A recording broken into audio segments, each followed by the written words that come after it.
क्या आप जानते हैं कि एक बार मृत्यु के देवता यमराज स्वयं कांप उठे थे, और वो भी किसी राक्षस को देखकर नहीं, बल्कि भगवान शिव के एक ऐसे रूप को देखकर जो इतना भयावह, इतना कालातीत था कि स्वयं काल भी उसके सामने हार मान गया। ये वो कथा है जब भगवान शिव ने समय, मृत्यु और नियम सबको चुनौती दी थी। एक पिता ने अपने पुत्र को बचाने के लिए जब अपने भीतर का महाकाल जागृत किया तो सृष्टि थर्रा उठी। क्या था वो रूप? क्यों भाग गए यमराज? जानिए आज की इस रहस्यमयी कथा में शिव का वो अवतार जिसे देखना हर किसी के बस की बात नहीं।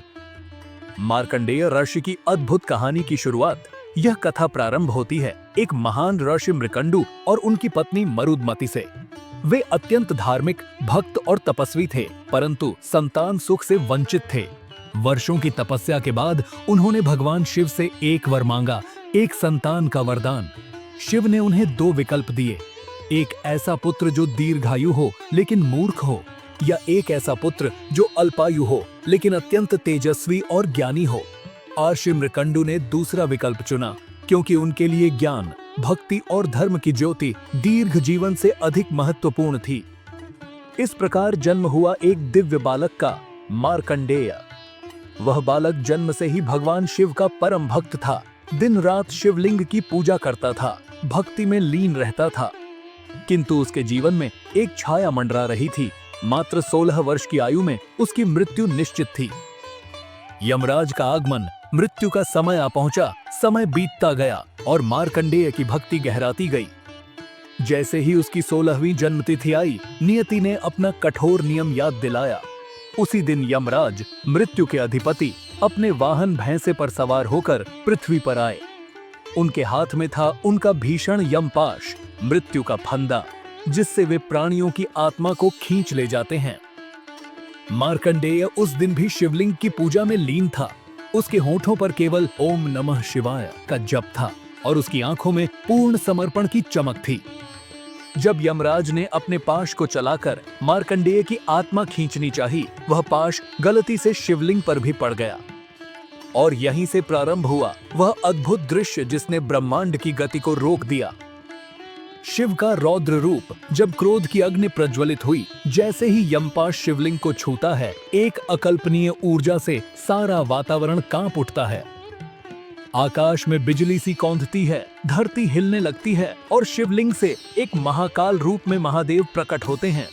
उनकी आंखें अंगारे की भांति जल रही थीं, मस्तक पर त्रिनेत्र पूरी शक्ति से प्रज्वलित था और उनके हाथ में था त्रिशूल, संहार का प्रतीक। यह शिव का महाकाल रूप था, वह रूप जो समय से भी परे है, जो न किसी नियम को मानता है, न किसी सीमा को स्वीकार करता है। यह वही स्वरूप था जिसे देखकर यमराज जैसे मृत्यु के देवता भी कांप गए। शिव गरजते हैं, कैसे साहस किया तूने मेरे भक्त को छूने का? यह बालक मेरा अंश है, मेरी भक्ति का प्रतीक है और उसकी मृत्यु तेरे अधिकार में नहीं। त्रिशूल से यमराज पर प्रहार, मृत्यु की मृत्यु। इस अद्भुत दृश्य में शिव न केवल क्रोधित हुए बल्कि यमराज पर त्रिशूल से प्रहार भी कर दिया। यह कोई साधारण क्रोध नहीं था, यह एक भक्त की रक्षा के लिए प्रकट हुआ ईश्वर का महासंकल्प था। त्रिशूल के प्रहार से यमराज अचेत हो जाते हैं, मृत्यु पर मृत्यु हो जाती है। वह क्षण ऐसा था जब ब्रह्मांड में संतुलन डगमगा गया, देवताओं में हलचल मच गई, ऋषि मुनियों ने प्रार्थना की, स्वयं ब्रह्मा और विष्णु ने शिव से निवेदन किया कि वे यमराज को पुनर्जीवित करें, क्योंकि उनके बिना सृष्टि का संतुलन नहीं रह पाएगा। भगवान शिव की करुणा, संतुलन की पुनर्स्थापना। भगवान शिव जो करुणा के सागर हैं, जिन्होंने क्रोध के बाद हमेशा क्षमा और संतुलन की स्थापना की है, उन्होंने सबके अनुरोध पर यमराज को पुनर्जीवन दिया, लेकिन साथ ही उन्होंने एक अमर वचन दिया, मार्कंडेय अब अमर रहेगा, मृत्यु उसका कुछ नहीं बिगाड़ सकती। इस प्रकार मार्कंडेय अमर हो गए, उन्हें चिरंजीवी कहा गया और आज भी मान्यता है कि वे जीवित हैं और तपस्या में लीन हैं। शिव का महाकाल स्वरूप क्यों? यह है सबसे रौद्र और रहस्यमयी महाकाल रूप। भगवान शिव का वह स्वरूप है जो मृत्यु और समय दोनों से परे है। काल अर्थात समय और महाकाल यानी समय से परे, उसका विनाशक। यह वही रूप है जो समय के अंत में संहार करता है, जो ब्रह्मांड की पुनर्रचना के लिए विनाश लाता है। महाकाल न केवल काशी में पूजित हैं, बल्कि उज्जैन में उनका मंदिर महाकालेश्वर इसी रूप का प्रतीक है। यह वह शक्ति है जिससे स्वयं यमराज भी डरते हैं। यह हमें बताता है कि जब भक्ति सच्ची हो, समर्पण पूर्ण हो और ईश्वर की कृपा हो, तब मृत्यु भी हमें छू नहीं सकती। आध्यात्मिक अर्थ यह कथा हमें क्या सिखाती है? मार्कंडेय की यह कथा केवल एक चमत्कार नहीं है, यह एक आध्यात्मिक संदेश है। यह बताती है कि ईश्वर का सच्चा भक्त किसी भी भय, मृत्यु या बाधा से अजेय हो जाता है। भगवान शिव केवल संहारक नहीं, बल्कि रक्षक भी हैं, विशेषकर उन लोगों के लिए जो सत्य, भक्ति और धर्म के पथ पर चलते हैं। यमराज का भयभीत होकर भाग जाना यह नहीं दर्शाता कि मृत्यु पर विजय संभव है, बल्कि यह दर्शाता है कि ईश्वर की इच्छा सर्वोपरि है। यदि कोई भक्त सच्चे मन से उनकी शरण में जाए, तो स्वयं मृत्यु भी उसकी ओर बढ़ने का साहस नहीं कर सकती। शिव भक्तों के लिए प्रेरणा, भक्ति की महिमा आज भी कई शिव भक्त मार्कंडेय स्तोत्र का पाठ करते हैं, जो स्वयं मार्कंडेय महर्षि ने रचा था। यह स्तोत्र विशेष रूप से मृत्यु भय से बचाने वाला माना जाता है।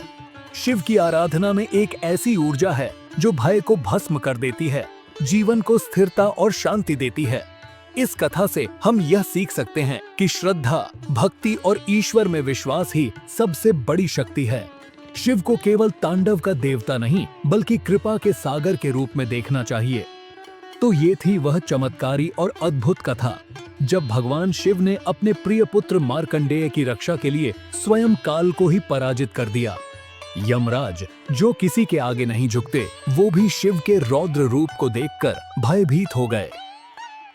इस कथा का संदेश साफ है, जब भक्ति सच्ची हो और आराध्य शिव हो, तो मृत्यु भी कुछ नहीं कर सकती।